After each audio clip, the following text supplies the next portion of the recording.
இன்றைக்கி பார்த்தீங்கன்னா என்னோட மதியம் வரைக்கும்ல டே ரொட்டீனை தாங்க உங்ககிட்ட ஷேர் பண்ண போகிறேன். இது ஃப்ரைடே எடுத்தது. என்னன்னு பார்த்தீங்கன்னா புட்டு வந்து ஸ்கூலுக்கு போயிட்டான். போனதுக்கு அப்புறமா வந்து பார்த்தீங்கன்னா நான் வந்து கொஞ்சம் டீ போட்டு குடிக்கலான்னு நானும் டீயை போட்டு அப்போ தான் கொஞ்சம் ரிலாக்ஸ் ஆகும். பசங்க ஸ்கூலுக்கு போனதுக்கப்புறம் தான் ஏதோ ஒரு புயல் அடித்து ஓஞ்சது மாதிரி இருக்கும். அவ்வளோ நேரம் பரபரப்பாக இருக்கும். அதுக்கப்புறம் கொஞ்சம் ஃப்ரீயாக இருக்கும். சரி, அந்த நேரம் தான் நம்ம ஃப்ரீயாக இருந்து டீயை குடிக்க முடியும். பட்டு வந்து பார்த்திங்கன்னா தூங்கிட்டு இருக்கான். அவன் சரி தூங்கி எந்திக்கிறதுக்குள்ளாடி அவனோட பாட்டில்ஸ் எல்லாத்தையுமே கொதிக்க தண்ணியில் போட்டு வச்சிடலாம் அப்படின்னு சொல்லிட்டு நானும் அதெல்லாமே போட்டு வச்சுட்டு பெட்ரூம் பக்கம் வந்துட்டு பெட்ரூம் வந்து காலையிலே ஓரளவுக்கு ஒதுக்கி வச்சிட்டோம் அப்படின்னா தான் அடுத்தடுத்த வேலை வந்து நம்மளால் சுறுசுறுப்பாக இருக்க முடியும். அதுக்கு பின்ன பர்ஃபெக்டாக எல்லாம் நான் பண்ண மாட்டேங்க.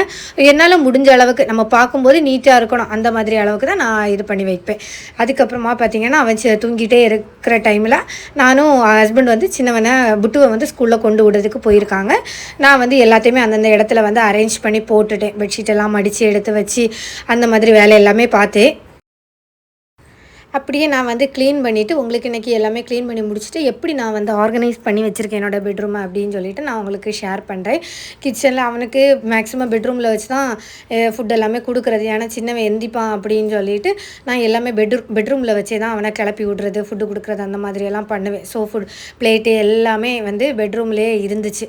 அதுக்கப்புறம் துணி எல்லாமே வெளியே கவுத்தி போட்டிருந்து இவன்கிட்ட ஒரு துணி எடுக்க சொன்னால் அவ்வளோத்தையும் ஒன்றுக்கு 2 வேலையை ஆக்கிடுவான். அதெல்லாமே டஸ்ட்பினில் போட வேண்டிய துணி அது எல்லாத்தையுமே எடுத்து போட்டுட்டு அதுக்கப்புறம் எல்லாத்தையும் வீடையும் வந்து பெருக்கி நம்ம பெருக்கி போட்டுட்டோன்னா வீடு வந்து ரொம்ப பீஸ்ஃபுல்லாகவே இருக்குங்க. நமக்கு வந்து இப்போ நீங்கள் ட்ரை பண்ணி பாருங்கள். உங்களுக்கு மைண்ட் அப்செட்டாக இருக்குது அப்படின்னு சொல்லிட்டு இருக்கிற டைமில் உங்கள் வீடு எல்லாத்தையும் நீங்கள் ஓரளவுக்கு க்ளீன் பண்ணி விட்டு பாருங்கள்.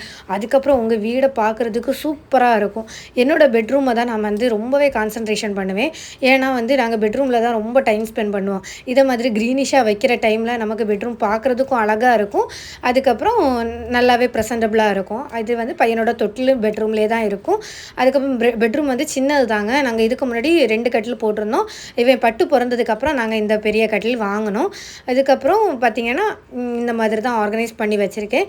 இந்த ரூமில் ட்ரெஸ்ஸு அப்படின்னு வைக்கும்போது என்னோடய ஹஸ்பண்டோட டிஷர்ட் மட்டும்தாங்க நான் வந்து வச்சுருக்கேன். வேறு எதுவுமே நான் வைக்கலை. ஏன்னா நம்ம எனக்கு இருக்கிற இடத்துல எதுவுமே இல்லாமல் இருக்கும்போது கொஞ்சம் ஃப்ரீயாக இருக்கும்ல, அதனால். அதுக்கப்புறம் பெட்ரூமை வந்து தூத்து க்ளீன் பண்ணி போட்டுட்டு அதுக்கப்புறம் கிச்சன் பக்கம் வந்துட்டேன். நானும் டீயெல்லாம் குடிச்சிட்டு எனக்கு கடைக்கு தேங்காய் அரைக்க வேண்டிய வேலை இருக்குது. அவன் எந்திக்கிறதுக்கு முன்னாடி இந்த வேலையெல்லாம் பார்த்துட்டேன் அப்படின்னா தான் எனக்கு அதுக்கப்புறம் அவன் எந்திக்கும் போது கொஞ்சம் ஃப்ரீயாக இருக்கும். அதுக்கப்புறம் எல்லா வேலையுமே பார்த்துட்டு ஹஸ்பண்ட் வந்து பையனை கொண்டு விட்டுட்டு வர்ற அந்த டைமில் மீன் வாங்கிட்டு வந்திருந்தாங்க. இந்த அயலை மீன் தான் வாங்கிட்டு வந்திருந்தாங்க. அதையும் வந்து நான் க்ளீன் பண்ணி அதையும் குழம்பு வச்சுட்டேன். இதை வந்து குழம்பு வச்சுட்டு இருக்க டைமில் அவனும் எந்திரிச்சிட்டான். அதுக்கப்புறம் என்னால் மேக்ஸிமம் ஒழுங்காகவும் வீடியோ எடுக்க முடியலை. நம்ம வேலை வந்து காலையிலே நம்ம மேக்ஸிமம் எல்லா வேலையுமே முடிச்சிட்டோம் அப்படின்னா மத்தியானத்துக்கு மேலே ரொம்பவே ஃப்ரீயாக இருக்கும். பசங்க கூட டைம் ஸ்பெண்ட் பண்ணுறது அந்த மாதிரி நமக்கு ரிலாக்ஸாக இருக்கும். நான் என்ன நினைப்பேன்னா இது வரைக்கும் புட்டுவை ஸ்கூலுக்கு அனுப்புனதுக்கப்புறமா ஃப்ரீயாக இருந்துடலான்னு நினச்சேன். ஆனால் இப்போ வந்து சின்னவன் கூட வந்ததுக்கப்புறம் சுத்தமாக ரெஸ்ட் எடுக்கவே முடியாத மாதிரி சிச்சுவேஷன் ஆகிட்டு. ஏன்னா அவன் ஸ்கூலுக்கு போனதுக்கப்புறம் இவனுக்கு ஃபுட்டு கொடுக்குறத பற்றி பார்க்கணும், இவன் பின்னாடி நடக்கணும், இவன் கூட டைம் ஸ்பெண்ட் பண்ணணும். அந்த மாதிரி இருக்கிறதுக்குள்ளாடி நமக்கு ஒரு டே போகிறதே தெரிய மாட்டேங்குது. அதுக்கப்புறம் மீன் எல்லாத்தையுமே வாஷ் பண்ணி வச்சுட்டு எங்கள் வீட்டில் பார்த்திங்க அப்படின்னா குழம்பு வந்து ரொம்ப ஜாஸ்தியாக எடுக்க மாட்டாங்க. அதனால டேஸ்ட்டுக்காக மட்டும் வந்து 2 மீன் மட்டும் குழம்புக்காக கட் பண்ணி போட்டுட்டு மீதி 3 மீனை வந்து பொரிக்கிறதுக்காக எடுத்து வச்சுட்டேன். ஒரு 3-4 மீன் போல் பொரிக்கிறதுக்கு எடுத்து வச்சுட்டேன். ஏன்னா ஆளுக்கு ஒவ்வொரு மீன் எடுத்துருவோம். அந்த மாதிரி ஒரு நாளைக்கு தான், ஒரு நாள் வாங்குகிறோம் அப்படின்னா ஒரு மீன் வாங்கிட்டோம் அப்படின்னா ஒரு நாள் தான் மேக்ஸிமம் ஓடும். சில நாள் குழம்பு பார்த்திங்க அப்படின்னா ஒரு நாள் எக்ஸ்ட்ரா இருக்க வாய்ப்பு இருக்குது. நான் வைக்கிறத பொறுத்து இருக்குது. நல்ல மீனாக இருந்துச்சு அப்படின்னா அது வந்து ஒரு நாள் கூட போகும். இது பார்த்திங்கன்னா நான் வந்து குழம்பு வைக்கிறதுக்கு சட்டியில் வந்து நான் இங்கே வந்து பார்த்திங்கன்னா எப்போவுமே சட்டியில் தான் நான் வந்து குழம்பு வைக்கிறது.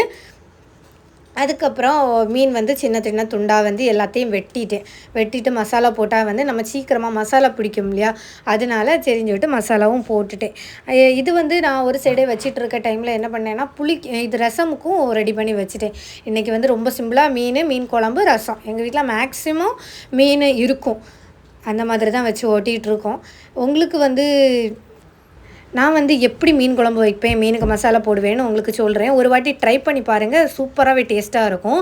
பொரிக்கிறதுக்கு பார்த்தீங்க அப்படின்னா, இந்த மாதிரி சின்ன சின்னதாக கட் பண்ணிவிட்டு மிளகாத்தூள், மல்லித்தூள், பெருஞ்சீரகத்தூள், கொஞ்சமாக மஞ்சத்தூள், அப்புறம் உப்பு. நீங்கள் பெப்பர் போடுற விருப்பம் இருந்தால் பெப்பர் போடுங்க. நான் வந்து இன்றைக்கி லெமன் இருக்கிறதுனால லெமன் புழிஞ்சிட்டேன். இல்லை அப்படின்னா புளித்தண்ணி இருக்குது பார்த்தீங்களா, அந்த புளித்தண்ணியை விட்டு அந்த நல்லா மிக்ஸ் பண்ணிக்கோங்க. நல்லா மிக்ஸ் பண்ணிவிட்டு நம்ம இதில் வந்து ஃபிஷ்ஷில் வந்து மேக்னேட் பண்ணுறதுக்காக பிரட்டி வச்சிடலாம். இது வந்து பிரட்டி வைக்கிறது மேக்னேட் ஆகிட்டு இருக்கிறதுக்குள்ளாடி நம்ம மீன் குழம்புக்கும் ரெடி பண்ணி வச்சுட்டு, என்னென்னா ஒரு தேங்காய், ஒரு மிக்சியில் வந்து பாதி அளவுக்கு தேங்காய் எடுத்துக்கோங்க. உங்களுக்கு மீன் எவ்வளோ இருக்கோ அந்த அளவுக்கு குவான்டிட்டி தேங்காய் எடுத்துக்கோங்க. இது வந்து ஒரு லெமன் சைஸுக்கு ஒரு புளியை வந்து இந்த அளவுக்கு புளி, அதை வந்து தண்ணியில் ஊற போட்டு வச்சுட்டு, நான் இந்த வேலையெல்லாமே தேங்காயெலாம் அரைச்சி எடுத்து முடிக்கும்போது புளியும் ஊறி இருக்கும். அதுக்கப்புறம் ஒரு 6-7 பல் சின்ன வெங்காயத்தை போடுங்க. இந்த சின்ன வெங்காயம் தாங்க இதுக்கு மெயின் டேஸ்ட்டே கொடுக்குறது. அதுக்கப்புறம் ஒரு 1½ ஸ்பூன் போல் என்னது மிளகாத்தூள், அப்புறம் ஒரு 1½ ஸ்பூன் போல் மல்லித்தூள். இது வந்து மிளகாத்தூளை விட மல்லித்தூள் வந்து ஜாஸ்தியாக இருக்கணும். அப்போ தான் டேஸ்ட்டு நல்லாயிருக்கும்.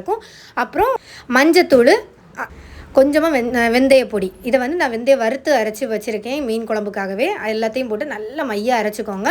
இதில் வந்து கறிவேப்பிலை போட்டு லாஸ்ட்டு வந்து ஒரு பல்ஸ் விட்டு எடுத்திங்கன்னா இன்னும் நல்ல ஃப்ளேவராக இருக்கும். இது எல்லாத்தையுமே மசாலாலாம் ஊற்றிட்டு நம்ம மீனுக்கு கூடயே நாங்கள் போட்டுருவோம். ஒரே வேலையாக முடிச்சிருவோம் அப்படின்னு சொல்லிட்டு மீனை கூட மசாலா எல்லாமே கழுகி போட்டுட்டு, அதுக்கப்புறமா இதில் தக்காளி என்னெல்லாம் இருக்கோ, நான் கத்திரிக்காய் போடுவேன். கத்திரிக்காய் போடும்போது நல்ல ஃப்ளேவராக இருக்கும், சூப்பராக இருக்கும். ஒரே ஒரு வாட்டி இதை நீங்கள் ட்ரை பண்ணி பாருங்கள். இதில் வந்து முருங்கைக்காய், தக்காளி, கத்திரிக்காய், மாங்காய், பச்சை மிளகாய் எல்லாமே போட்டால் நல்ல ஃப்ளேவராக இருக்கும். எல்லாமே வச்சு நல்லா கொதிக்கிறது வரைக்கும் ஹை ஃப்ளேமில் வச்சு, அதுக்கப்புறம் சிம்மில் வச்சு நீங்கள் வச்சு சாப்பிட்டு பாருங்கள். சூப்பராக இருக்கும். இன்னொரு வீடியோவில் உங்களை சந்திக்கிறேன்.